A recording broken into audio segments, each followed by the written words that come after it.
Oh, mga angkol, sipod-sipods kayo dyan. Ito naman yung medyo nagugustuhan natin kainin ngayon.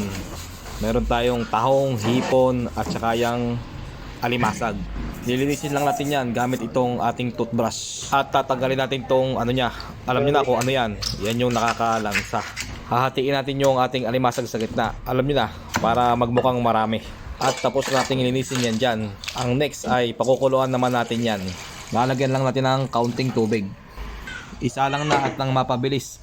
Sabay-sabay na ang ating gagawing lutuan. Habang yan ay ating pinakukuluan, gigisahin naman natin yung ating bawang. Naglagay lang ako dyan ng kalahating butter. Tutunawin lang yung butter tapos pwede nang ilagay ang ating bawang. Lulutuin lang natin ng bahagya yung ating bawang. Napakabango niyan kung naaamoy nyo lang. At ilalagay na natin yung ating alimasag at hipon. Lalagyan natin ng konting Sprite, dagdag sarap, at ng oyster sauce.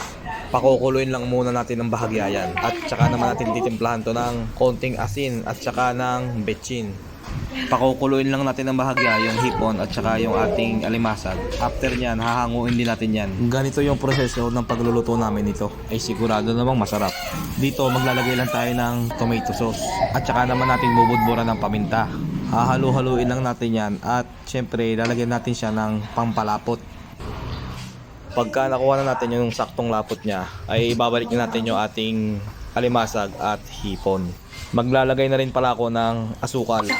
Ayan, sakto-sakto na yan yung lapot niya at saka yung tamis. Pwede na natin ibalik yung ating alimasag at hipon. At pwede na rin ilagay yung ating tahong. Yan palang tahong na yan, napakuluan ko na rin yan, hindi ko na lang naipakita. Pinukulong ko na para luto na kagad siya, para i-absorb na lang niya yung nasa ng ating sauce. At ayan na nga, nangyari na ang nangyari. Luto na.